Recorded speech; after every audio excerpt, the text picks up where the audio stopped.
Hi folks, welcome to Follow the Leader, a podcast focused on telling character-driven stories through the use of GM-less tabletop games where we can all take the lead. I'm Jade, and you can find me at JadeOxfordRose on Twitter, and my pronouns are they, them. Hi, I'm Brian. I use he, him pronouns. You can find me in the podcast that I primarily do, I guess my primary partner podcast, on the internet at Roomware Pod. I'm from the Room Where It Happened, an actual play podcast built on communal world building and having fun with friends. Hello, my name is Zachary Fredericks, and you can find me on Twitter at ObfuscatingGod. My pronouns are he, him. Hi, I'm Sam. You can find me on Twitter at SAKalo, and you can find my portfolio website at samkalo.art. I use he, him pronouns. Today we're playing Fiasco by Jason Morningstar.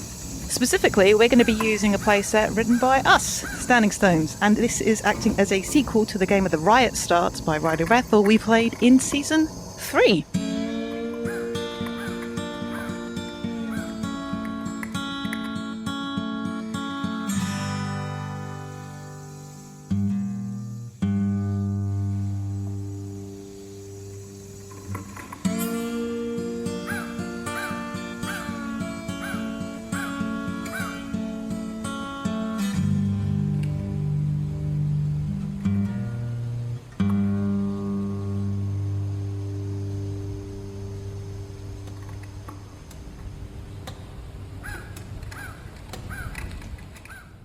Alrighty, so that's the first round of scenes. Process. Halfway through Act 1. As Samwise. Oh, yeah. Back to you, my friend. Oh, God, it's me. I have to figure out how to frame a scene. I'd like to frame a scene with Wyatt, who I haven't really gotten to hang out with much, and let's just go straight down our relationship card and put it in the burned-out machine room. So you're framing it, then? Yeah, I guess I'll frame it. Okay. Okay. Yeah, so I would say, Galen goes to talk to his more of a mentor relationship now that it's been a couple years, and Galen is, listening avidly at Wyatt's shoulder. And it is at his shoulder because Galen is much taller than Wyatt. Everybody in this game is really tall. Is Wyatt tall? Wyatt is of average height. He seems taller in all of the art you look at him. But that's because his boyfriend Seer is really 4 feet fucking tall. Yeah. Yeah. So. That's so valid. Because, Galen is, 6'5". I'm putting Juniper at, a couple inches shorter than Galen. Mm-hmm. And then hereafter at, a single inch shorter than that, because that's funny. Wyatt's probably the smallest. Yeah. He's of average height. That's extremely funny. So, you're meeting me. I am short. What was going on after that? I mean, that was the gist of it, but it was basically Galen's showing up for work, it's a restricted area, but it's also, kind of Wyatt's whole place. Mm-hmm. And he's, showing up to this burned out machine room to be all right, boss, what's next? Punch, punch, let's go. Okay. I think what has happened here is it's a burned out machine room. So there's still ruined machinery has been basically drug off into a corner. It's been swept out, but it was still basically just a block building. So it didn't really burn down. It just burned out. Yeah. And Wyatt has drug or had all of he couldn't physically do this because it's just machinery. The burned out machinery is sitting probably outside of a big roll bay door. And inside is new stuff. The walls are still soot scarred, but it's seemingly Wyatt is putting in new new stuff. It looks as though this is getting geared up to be a new wing of the facility at large. But off into one corner is Wyatt sitting at a bench with a ton of small, almost clock-like parts. Yeah. He's building a bomb, I'm guessing. We'll see. Metaphorically speaking, he's building a bomb. This isn't Dante. This is Wyatt. Yeah. True. Wyatt is the bomb, so. So yeah, Galen shows up and is wondering, like what's on the docket for the day. Like what do I do? Okay. You're the I think, mentor. yeah. Wyatt is like crouched over this table. He has like a headband thing, with like a little like flip down lens because he's working on something incredibly small. And it's like, go ahead. yeah. Oh, go on. Sorry. No, I said, oh no, you go ahead. So I went to interrupt, and then I went, wait. It is a combat, like, White also has, like, because he's having to, like, use this mishmash of tools to, like, do the thing that he's wanting to do. He basically has, like, small pliers and a series of magnifying glasses to be able to see the fucking, like, things that he's working on. And then next to him is, like a little, like, some kind of, small, maybe natural gas heater that like an old school style soldering iron is like sitting in to keep it hot. And without looking up from the thing that he's working on, he's like, Galen, what I need you to do is get a crew together and, I've already put the requisition order in. I need you to get a line set up for small parts assembly. Got it. Galen's like writing this down on a little clipboard, but he's also sort of like inching forward to try to look at whatever Wyatt is doing. And is it incredibly inscrutable, just like completely? If you had to guess, it's like Wyatt's building a is making like, what if you took like a fucking like an old school cardiovascular medical book drawing from like the 1800s or whatever, but you made a steampunk version of that thing, but like for just somebody's hand. Wow, so completely fucking inscrutable to Galen, who is from a sort of pseudo-Roman Empire magical bullshit land. It's like a bunch of gears and wires that look like a hand, almost. Like kind of, they're in the vague shape of a hand, except currently it's all too long because all of the parts are like pulled out and scooted around and everything. But interesting. So it's basically like a magical hand made out of metal. A bit, yeah. Do you say that to Wyatt? He's like, so you're building like a magical hand thing? I think, Wyatt, without looking up, I'm not building anything, and if anyone asks, I'm not building anything. Yes, of course, absolutely, 100% clear. So, you're building kind of like a magic hand thing. Yeah. So Wyatt pulls out, like, the soldering... So, I don't know if you've ever seen an old-school soldering iron. It's like a little brazier with, like, a thing stuck in it, right? Oh no, this is like an even weirder one. Like, this is an old school soldering iron, which is like a chunk of copper on the end of a steel rod with a wooden handle. I see. I've seen you that. You have to physically heat it up in a fire. Yeah. Oh yeah, that's what I meant. Like a little brazier, like a little tiny fire, basically, with like some stuff sticking out of it, which are like the different sizes of soldering irons. Yeah. That's it. Yes. Cool. That's something that Galen would be familiar with. Yeah. Huh. I think like Wyatt's like tinning wires together. It's like, I am building. He pauses for a second, and he's just like, "Yeah, there we go." And he sort of like puts the soldering iron back, sort of scoots back, and is like, "I'm building something that's going to change this place forever." Huh. Is it magical?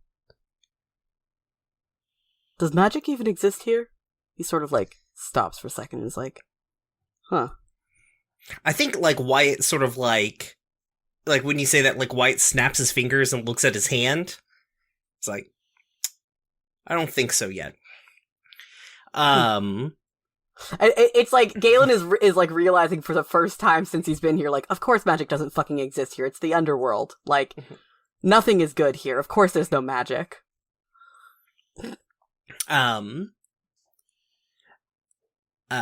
yeah, Wyatt like snaps his fingers, looks at his hand, and is like, I don't think so yet. But don't tell anyone about this project. I just need people for small parts assembly. They don't need to know what they're building.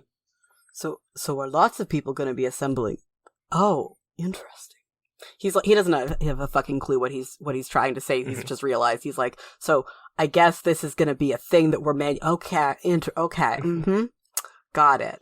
No thoughts, just head empty. So he just writes down small parts assembly. He's like, and where is this going to be? Where am I creating this? Is it in here? Or yeah, I think Wyatt goes back to the thing that he's doing, like flips down his little magnifying glass and like without looking up gestures to the room. Got it. So we need enough people to move some of this machinery around as well, because currently it's all sort of stacked in the corner. That stuff's not going to work anymore after what happened. We're going to need new stuff. We need new stuff. Like, got it. He writes that down too. He's like, new machinery. But you said you've already requisitioned that, so he then crosses it out again. Yeah. And he like reaches in his breast pocket, almost takes out the ticket, then puts it back, then pulls out the right thing and hands it to Galen. Cool. Galen doesn't notice at all. He's like, awesome, thank you. I assume the ticket's inside of an envelope or something like that, probably. No, he doesn't notice that you've almost pulled out the wrong thing. He just takes whatever you've handed him and he puts it in his little clipboard and he goes, excellent, I will report to Juniper to get this done because I don't know how to do any of this. He gives a little salute. Stops soldering for a moment. Gives a little salute. He goes, I'm a really good figurehead, not good for much else. You've known me for years now. You should know this about me. Don't sell yourself short, kid. Thank you. I appreciate it. Mm-hmm. And he winks at not Hereafter. Hereafter's not fucking here. Winks at Wyatt, and he goes to find Juniper. Wyatt does not see this. He's head down working on the thing. Excellent. Does not even say goodbye. Awesome. So how does this resolve negatively, as that's the dice that I think Zach has put there? Yeah, Zach has presented me with a negative die. Yes, I have some ideas about why. Excellent. Please share. One, this is why doing a whole other thing. So it's going to split some attention in terms of the plan. Wyatt's got a new plan that he's not telling anyone else about, which is that's going to just put more shit, on more plates in the air. It's complicating the situation in a way that could be beneficial in the long run, but I think this fracturing of the effort is why it's a negative thing. Okay, makes sense. So you were going to give that to someone else. I have to give this to somebody else. Yeah, I'm going to give it to Juniper because this is on Juniper's plate now. Fuck you. Can we get a little bit of of how that plays out, like just real quick, yeah. How this ends up on Juniper's plate? Galen walks up to her and says, "All right, we've gotten a new order. We need to. Of course, we're moving into this other building over here, but there's this room here that we need to get. He lists out the machines that we need to get in there, and says, Wyatt says he's already put in the requisitions for that, so that's good. But we need to assemble a team of people who can do this for small parts assembly and." Did he say what for? And I take the clipboard and look over the notes that Galen's made. This is a list of parts that could be lost in the new building. This is a list of, there's nothing there's no big machinery. He just needs assembly tables and hands. Mm-hmm. So he's just trying to hide all of this in the acquisition of resources for the new building. I feel like Juniper is savvy enough and has been here long enough to see the play for what it is, which is again underscoring why this is a negative. Because just what the fuck is he doing? Fucking magic, Dinch. Galen doesn't say that. I say that. Out of character. He has the eyebrow joke. It's so you need me to do this? Yes, please. All right. Thank you kindly, Junie. He slaps her on the shoulder in a playful, fun manner. Uh-huh. And she just walks off. That's fair. Cool. There we go. Brian.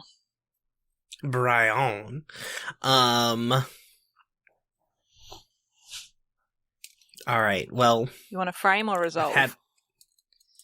I'm always gonna frame a scene. Fair. I don't know how to do anything else. Fair. The GM life leaves its mark. I feel like at this point we need to draw the line across the board here. Mm-hmm. Very good. Yeah. And so it's is it just Juniper coming to confront Wyatt about his bullshit? I mean, yes, but where is it happening? Is it in his office? Does he have an office yeah, now? like we get to see management? Wyatt's new office. He no longer like lives at the back of his manufacturing building. Mm-hmm. He lives atop his manufacturing building. Mm-hmm. He's still in the basically he's still in like maintenance and manufacturing, and I think that's probably, if you like looked hard enough, that's what his title is. He's like the CFO of of maintenance and manufacturing and development or something like that. Yeah. But instead of like moving into the office building where all of the other heads are, he just had his own office built in his section because he uses it as a power play to make all of the other ones come to him. Mm-hmm. Because Wyatt is a better CEO than these people were. Mm-hmm. Very good. And I think it's just like it is by because he built it by comparison, it is just like stepping into it's like stepping from like the Industrial Revolution into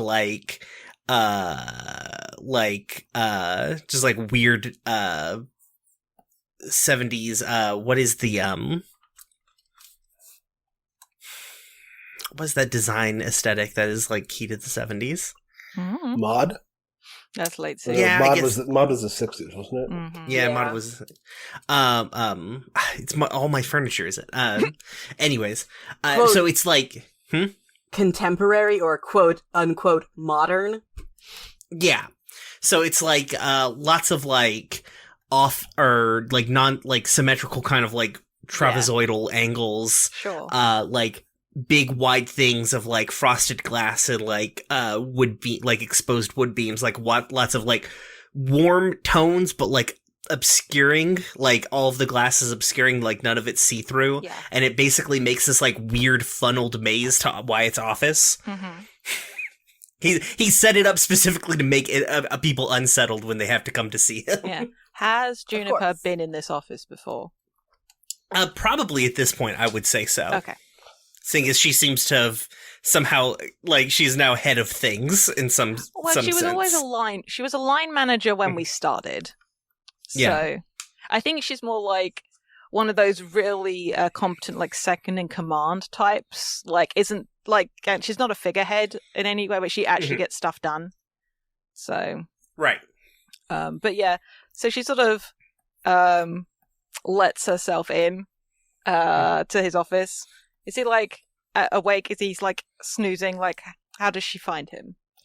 Oh, remember, Wyatt doesn't sleep He doesn't anymore. sleep.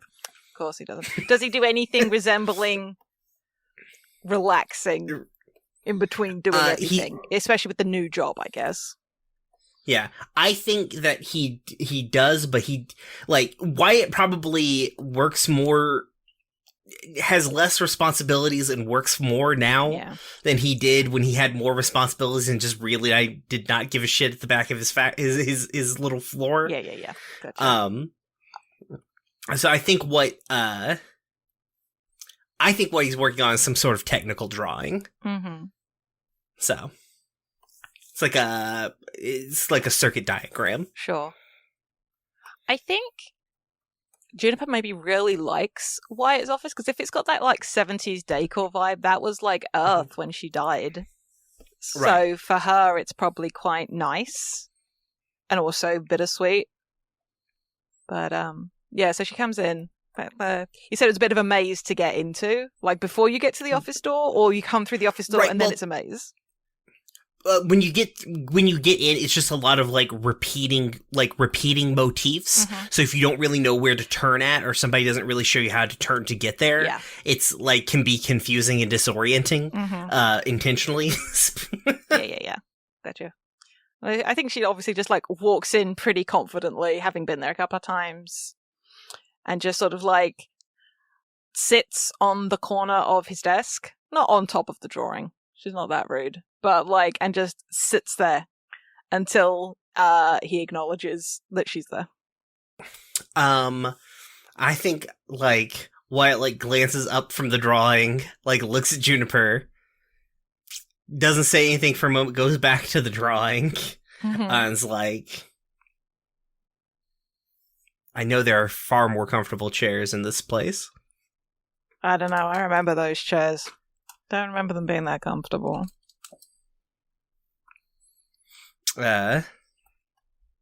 Is this a recreational visit, or what are we doing here, June? Well, you're the one. You tell me. You're the one planning stuff outside the framework of one's usual duties. Does that count as recreational? If it's not part of the scheduled works. Wyatt points toward his door where there's like the silk screened like name like Wyatt Vancroft development and manufacturing. He's like, it's within my purview to get like we need baseline parts for all of the new things that are getting made. I just need hands to sort of build up an inventory so we don't open that new facility and have no work for anyone to do. You sound like him. Why are you bullshitting me? Because I need to bullshit people right now, June.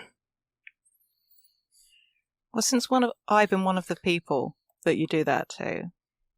He's got like he's drawing like lines with a ruler and pencil and everything on here, and he's like, at a certain point in the planning process, when you're on the cusp of a new discovery,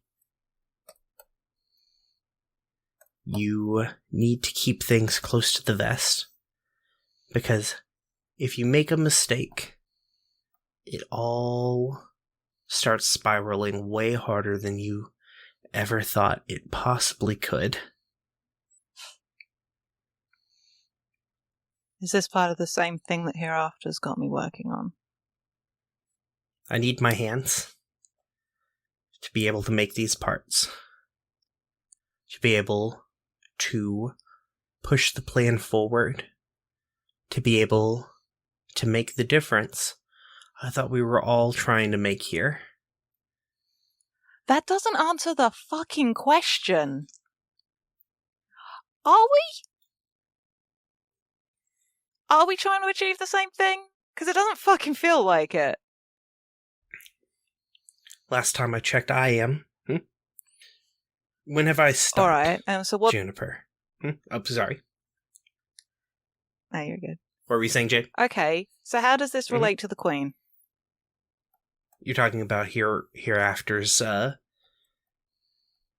carrot and stick, I imagine. Oh, is that what it is? He's going to try carrot and stick the Queen. You know, he's got a lot of bad qualities, but motherfucker has ambition, that's for sure.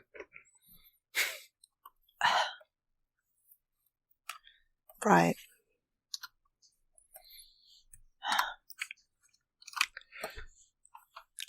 She sort of stands up and starts pacing, but please carry on. Yeah. He puts his pencil down, sort of leans back and rubs his eyes.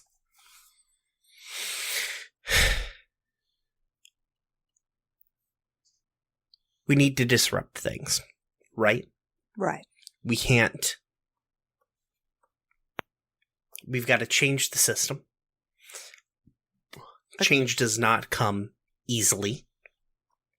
And change rarely comes built on the back of what came before it.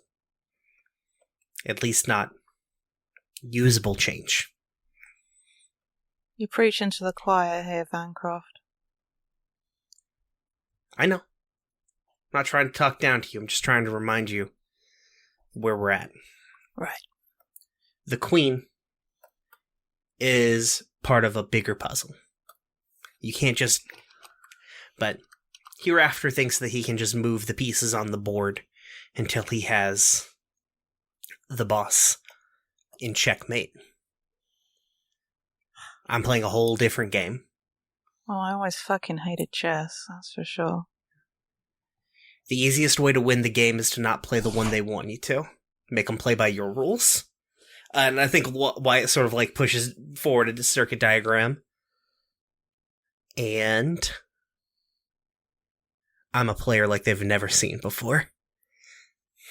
Got an ego like they've never seen before. And I just sort of start looking over the drawing. So what's the outcome of this? Negative or positive? I don't know. Yeah, that's what I'm asking Sam and Zach. I picked the last one. It's true. You Sam's can also turn. decide what the outcome is. No. Okay.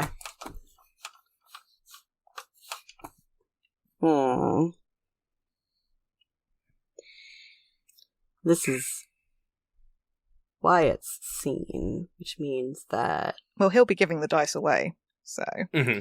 That's true, but that means that you, Jade, could also decide how that ends. If you think that's interesting. Oh, I think it's interesting if I don't decide. Okay. I I'm also trying to gamify this because I'm like, I want it to go positively. You know me. This fiasco's hard for me. If you set it up negative in the beginning, shit's better on the back end. That's true. Here, I'll give you a negative die to give out. Is this Junior? Fuck, I'm doing it now. I hate all of you. Bollocks. You're welcome. Is this that Juniper is able to figure out what he's talking about? Or what this diagram is, given that she's from, like, a more industrial age. Like, she's not from a magical cyberpunk land, so she probably knows, like, a certain amount of mechanical know-how. I like that, actually. That seems like a good, like, negative, but it is good for somebody. Well, yeah, sure. I think what we see is, like, the camera zooms out from the scene. Yeah. And, like, the camera goes, like, up and through where the ceiling theoretically would be in this, like, very Alfred Hitchcocky sort of way. Mm-hmm. And, like, it's like a seeing eye picture. The further away you get from it, the more it looks like a thing, and it looks like a brain. Like, a drawing of, like, an electric diagram of, like, a brain on the paper. He wants to fully automize the system, make robots to do it. Yeah. Yeah. I was like, you described the hand, and I was like, motherfucker's planning full automation. Yes! So, you know, it was good shit. Alrighty. Nice. All right. Well, Wyatt, you're going to hand that off to someone else. Okay. I'm going to give this negative consequence to Hereafter, because this is going to put the biggest wrench in his plans. Mm-hmm. Fantastic. And Hereafter does not know what is going. Like, you have not disclosed this part of the plan to him. Not currently, no. Fantastic. Which is, I assume it's probably weird that Wyatt hasn't done so, but Wyatt has other reasons why he's not disclosed this part of the plan to some folks. No, I get it. Cool. I would like to resolve a scene then. Alrighty. We haven't seen Hereafter and Galen have a scene yet, Mm, so I want to see that. sure. Have a quick peek. Like, from the get-go, I'm remembering last time, like, Hereafter is incredibly good at manipulating Galen. Mm. Galen's not particularly hard to manipulate, No. to be fair. But I'm thinking, like, is this something, like, his ongoing quest to find out about the Queen? Or maybe Juniper has passed on the information to him about the Queen Yeah. and has expressed to him Totally. that Galen is a reason the Queen would keep coming back. So Galen is now That a makes very sense. visible wrench in his current plan. Mhm. And I like the notion that this may be... let me look at the locations, actually. Where's a fun one? Where's the belly of... Here there be monsters. Let's... I want to pitch this as happening near the Queen's private rooms that maybe Galen has just come out of. Mhm.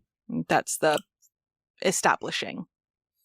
Maybe Got you're it. after waiting for Galen to either maybe go in and visit his sister or to be done visiting his sister. I Cool. think be done sounds cool. Alrighty. So Galen, how sneaky do you have to be when you go to your sister's like chambers to visit her? I feel like because she has, a fairly high degree of power, she can just be like declare that she like wants to see her little brother, and then somebody will, come grab him to go do that. Mm-hmm. Cool. But unfortunately, she's a very busy woman, so he's still gotta have to wait, even if he's been summoned. Mm-hmm. Well, you've already visited with her now, Okay. and you've finished visiting. You're leaving to go do whatever else, and you walk out, and so it's like the camera follows. Like the door opens. And is covering most of the frame as it's like a side shot, a profile of Galen coming out of the room, and then the door closes, and Hereafter is just there, leaning on the wall. Okay. Galen probably does not notice this at first. Mm-hmm. Did you have a good time with your sister, good king? Galen sort of jumps and is like, "Oh. Yes, I did. Thank you for asking." He's like sort of clutching his clipboard to his chest at this point, like, "Oh God, this guy." Hereafter has a little bag of peanuts, shelled and salted and roasted, and he holds the bag out to Galen. Peanut. Yeah. Thank you. He takes it, but he doesn't eat it yet. He's just like holding a single peanut in his hand, sort of close to his chest. It doesn't bite. Pops it in his mouth, and chews, and looking at Hereafter like, all right, go on. We shouldn't tarry. And Hereafter starts to walk out of the palace or whatever they are. Says, "So, how have things been? I see that Mr. Van Croft is putting a lot of responsibility on your shoulders these days." Of course, as is befitting of a man of my stature. He sort of tosses his ponytail a little bit, like... A man of your stature, of course. Of course, I'm referring to the fact that I was a king, not the fact that I am exceptionally tall. Yes. He's like 3 inches taller. He's like 3 inches taller than Hereafter also. Like, he's not that much taller than Hereafter, though Hereafter is also quite tall. Mm-hmm. Well... And this is work that you enjoy? Well enough, I suppose. It certainly makes me... It is certainly work that I find it quite... He sort of tosses his head back and forth a little bit. I find it well enough. Satisfying. Satisfying, but not enjoyable. It's work. I suppose it is. And getting to visit your sister every once in a while, also a nice thing, I'm sure. Yes, I have missed her so. Of course, she likely missed me more than I her, given the strange differences in time. I suppose so. And Mr. Van Croft, you're quite content to continue taking orders from a man who was not a king? He sort of blinks. I would not necessarily call it taking orders so much as... Oh! A trusted advisor? You do not take orders from him, and yet... You do the things he asks you. I take well-worded suggestions. And I see no reason not to take such suggestions from a man of Wyatt's incredible skill and intelligence. More skilled and intelligent than you. I would have been lucky to have an advisor like him in life. So I will not turn away such an intelligent advisor in death. Does he know? that they're not orders. They may as well be orders. They may not be... Listen, I don't have to answer to you. No, you, my king, need an answer to no one. Save my sister, apparently. Perhaps. Though, that is as it always has been, I suppose. Regardless, we're not here to talk about my... whatever. Feelings. Ugh. What are you here for? Do your feelings not matter, King? They are unimportant in the greater good. Again, I ask, what are you here for? The greater good, then. He's just squinting at Hereafter. He doesn't like Hereafter at this point. He knows better. A little bit. Clearly not that much, but... Hereafter says, the greater good, then. You certainly do a fair amount of good here in the underground, working under Mr. Van Croft's advisement. Just looking at Hereafter with his eyebrows raised. But what if you could do more good elsewhere? I fail to see how that could be possible. And also, not only do I fail to see how that could be possible in that I feel I am doing the greatest good I can do here and now, but also, he sort of gestures around. You know the situation we are all in. Is it not petty of you to come dangling the appearance of better things in the faces of those who cannot even dare to dream of it? He's glaring at Hereafter at this point. He's like, fuck you. My king, were I dangling only the appearance, it would be cruelty of the highest regard. But I am not a man who deals in appearances. I'm a man who deals in opportunities. He's still sort of single eyebrow raised, squinting, looking down at Hereafter. Imagine, if you will, a future where your sister does not have to spend half of her life underground, and you are able to come and go, as she once did. We have the same amount of time together, but it's under the sun. I can't imagine that my sister's husband would be altogether pleased to offer me the gifts that he gives to his wife. The opportunities he gives to his wife. Perhaps unless you are not. proposing that I try to seduce my sister's husband. Never. Which would be utterly ridiculous. Yes, quite the... Not the direction I'm going in.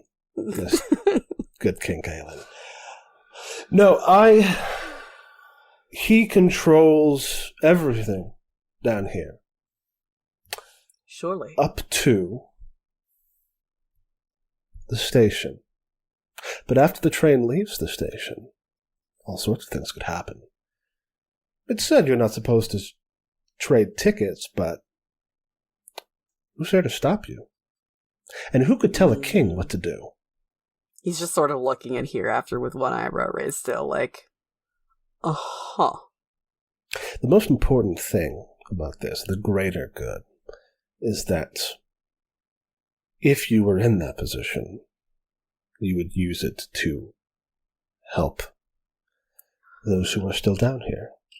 I suppose I would, but I fail to see how this could be anything other than hypothetical. And even if it were hypothetical, the only thing that comes above the greater good is the happiness of my sister. And I doubt she would be particularly happy with that arrangement. And he stalks off. He's like, fuck you, bitch. But he doesn't say that because he's a lot more composed than that. But he's feeling it. As Galen walks off, Hereafter calls after. He says, You don't think she'd be happy to be free, my king? And I'm going to take this positive die. You fucker. And I'm going to give it to you. Thanks. I love it. Bitch. Wow. Alrighty. It was a lot. It There was a lot happening there just now. Alright. Perfect. I will. This is fun. I miss being here after. You can Hereafter tell. fucking sucks. You can tell how much fun you have playing him, and it's great. I hate Hereafter I so love much, it. but I Listen, love I hate playing Hereafter with you. so much, but I If do Wyatt- enjoy. If Wyatt As a had not character. deviated from the plan, I would have no need to cast aspersions upon his capability of leading. Bitch. Like, why could possibly believe that you weren't also deviating from the plan? Hmm Bitch. That's the thing. That's the problem with Hereafter, is that he's too slimy and people don't believe him when he's telling the truth. Well, Yeah, you made 'cause this he's a slippery boy. Mhm. All right. I'm going to decide how it resolves. So somebody else establish the scene, please, as we go I into mean- the tilt. I would like to see Galen coming to Juniper and Wyatt and being like, something's up with this Hereafter guy. You know, 2 years in, like, finally being like, The hey, I penny don't trust finally this Hereafter drops. guy. Fucking incredible. I don't like this Hereafter guy. I don't trust him. Cool. Where's it happening? Have a look at the locations, please. Like, definitely in, in the workshop space we're setting up where, like, Galen's getting ready to start, putting some stuff together. Juniper is, I guess, directing people to in there, but as of right now, it's just, Galen, Wyatt, and Juniper in this room sort of figuring out how things are going to be laid out. I think Juniper has just told everybody to have a break. Or just Yes. called for lunch Excellent. to clear Excellent. everybody out. And then just, shuts the door behind. Yeah, the horn plays. Yeah. For the changing of the shift, as it were, or the brain, just sort of Yeah, shuts the door so they won't be interrupted. absolutely. And that's how the scene starts, with that closing door. Yes. So Galen sits down and goes, so, Mr. Wherever, what so happens here, something, what's his name? He's doing that on purpose. He actually goes, I'm of course, I know what his name is. His name is Mr. Hereafter. What I mean to say his name is, of course, that he Mr. has... Mr. Undersign. His first name is Hereafter. Is it truly? Oh, goodness. Yeah, it's Hereafter Oh, boy. T Undersign. Juniper, Why it says defending Hereafter's name out Juniper's just sort of Regardless. rubbing her forehead, Regardless, this man has approached me, and I do not like him. Sorry, I was moving around a lot while I said that. I'm gonna sort of do that again. Regardless, this man has approached me, and I do not like him. I mean, I wouldn't. If he approached you, I wouldn't write it off immediately. Well, you It's not may that bad, when you frankly, find yeah. what he has to say. Oh, you meant about a business proposition. Okay. Yes. Okay. Juniper had gives just come out- Wyatt a side eye, just what has he been walking up to you doing? Mr. Undersigned has approached me, asking if I would like to take my sister's place in traveling to and from Elysium. And I don't trust Is it Elysium? this. I thought she went to the mortal world. She goes The to mortal. I don't fucking know. Where's she going? Yeah, she goes to the mortal world. Oh, that makes more sense. Yeah. Okay. Yeah, if it was Elysium, then he would have given it to Wyatt. True. Yeah. So she's coming to and from the mortal world, but not where Galen was, which is upsetting for Galen in his own way, but and interesting for the way time passes.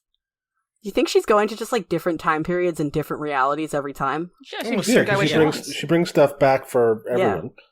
Yeah. Interesting. Regardless, sorry, world building for a second there.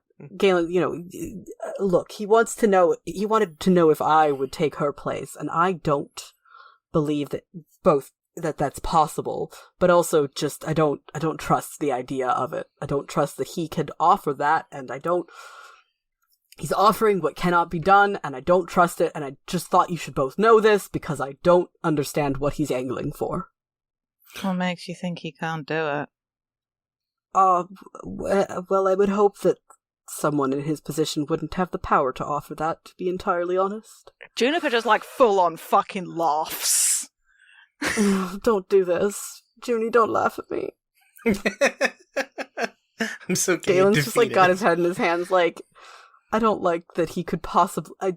that's a lot of power for him to have, quite frankly, and I don't trust it.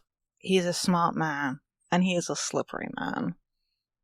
He certainly is slippery. You could, like, water off a duck's back everything with him. Is that a phrase that we used in fantasy medieval? Or You could have heard it here in the Greek underworld. times? In the It's true, afterworld. yeah.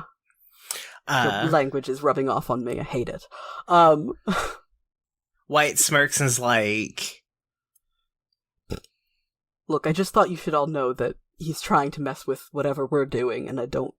Anyways. Yes, Wyatt? it's like, he's not... Listen, I just recently said to Junie this, but you don't win the game by playing it. You win the game by making them play the game you're playing. Sure. He's playing Explain a it- different game. Okay, explain this to me in language I can understand, please. Okay. This is a he's playing hierarchy. You know those. Okay. I do know this, yes. We need to take the top off of it. The way that game's played is rising up through the ranks and eventually usurping whatever seat of power the boss has got. I But, see. and we're playing that game. I'm playing that This game. I understand. But how does this give me the position of where my sister is? Give me my sister's... We're coming at obviously- it. He's coming at it sideways by disrupting where the boss is looking. We're not coming for him in his office. Hereafter is coming for him in his home. He's trying to disrupt home life, get those eyes looking somewhere else, split attention. It's not a bad plan. Galen, the reason he's offering you her place is because he knows that she won't leave here if she can't see you anymore. I see. But if you get to leave for half of the year, He's sort of like, I still don't understand how... I don't know, guys. Sounds like Hereafter has a good plan. Galen's still stuck on the fact that, like, if he's, doing the thing where he's leaving every couple of months, then, like, why would the boss want to see him instead of his sister who is married to him? Like, this is the thing that is not connecting in his brain. Oh, the boss isn't up there. no, the The boss, boss is is down, down here. here. Boss down here. Yeah. No, Yeah. Juniper has the piece of information that explains that. Mm-hmm. Hereafter told Juniper how that was going to happen. It's going to So, be like, she wants a divorce, basically. No, not that. The other thing. Okay. Okay. he can't watch the train. What? If you're both on the train, you can swap tickets. Oh. But how would I get on the train? Because you would have a ticket. Where am I going to get a ticket? One I'm gonna moment. make- Oh, are you gonna put the die? Like, Uh-huh. tell me how this ends. I'm going to give you a positive die. No, Jade's picking it. Oh, Jade's Yeah, resolving. I'm picking it. Okay. Because I want to see how this goes, I am going to put this positive die on the table. And I'm giving it to Hereafter because he's getting what he wants, for better or Yeah. worse.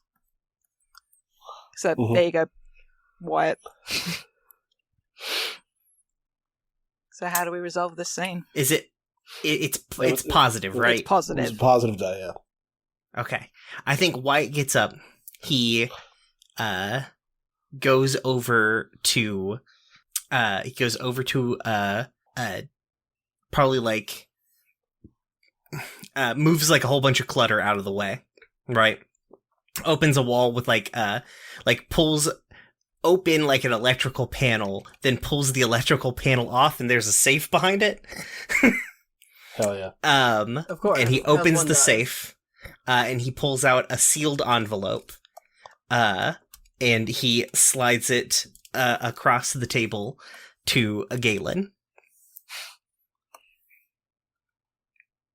Galen just sort of looks at it and goes, "Why the fuck?" He picks it up and looks in the envelope and sees. Wait. it's a ticket. You go to open it, and Wyatt slams his hand on top of your hand. Is like, no peeking. This is a really complicated play, and you've got to play your part right. Galen's just sort of squinting at you like, "Why the fuck do you have this? What's going on?" I think the Galen's scene. very lost. I think the scene's got to cut Yeah. there, and now we have to roll the Yeah. tilt. Yep. Okay, so Here we you go. have to roll the dice in front of you. So Brian's only got 1, Zach has 3, Sam and I have 2. Rude, So frankly. we're going to roll the dice, and this is in page 40 of the main Fiasco PDF. Yeah, we're rolling not our dice, but the dice that are still in the middle, right? No, we roll our dice. Roll the Right, dice in right. front of you. Because Oh, it's we're gonna roll. and it's the result of this. People get to determine what the tilt is. Okay, wait. Let me reread this real quick. Page 40 in the PDF. Yeah. The dice, roll the dice in front of you. Okay, this is dice math. Is that one that's up here? Okay, so the highest number of each will complicate things. Okay, cool. All right, let's roll our dice. Yeah, highlight. I have 2 positive and 1 negative. I have 1 of each. I have rolled. Sam has 1 of each. Ooh. Brian has 1 positive. Mhm. I got a 0.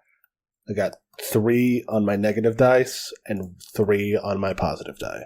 I think you deduct that higher from the lower. Yeah. So, yeah, you got 3 minus 3. Okay, yeah, sorry, my bad. Yeah. Yeah, apologies. I need to do mine. I got 3. We'll see in a moment. Multi-sided, random side. I got 1. 2 and 4. So Are the two. red positive or the black positive? Red is positive. Just Got it. you subtract the little one from the big one. So you've got 2 Okay. positive. Yeah. I have 1 positive. Brian has I've got 3. And Zach's at 0. Yeah. Okay. So we mostly got positive. That's good, right? Okay. I don't know that effect. But so the person who has the highest positive and who has the highest negative, Brian has the highest positive. You have the Okay. highest negative. because I have 0 and everyone else has more than me. I'm gonna. Okay. Right, we've done that. The person with the highest red total. Yeah, you guys now. So you two need to choose the tilt. Okay, You're going to be choosing the tilt.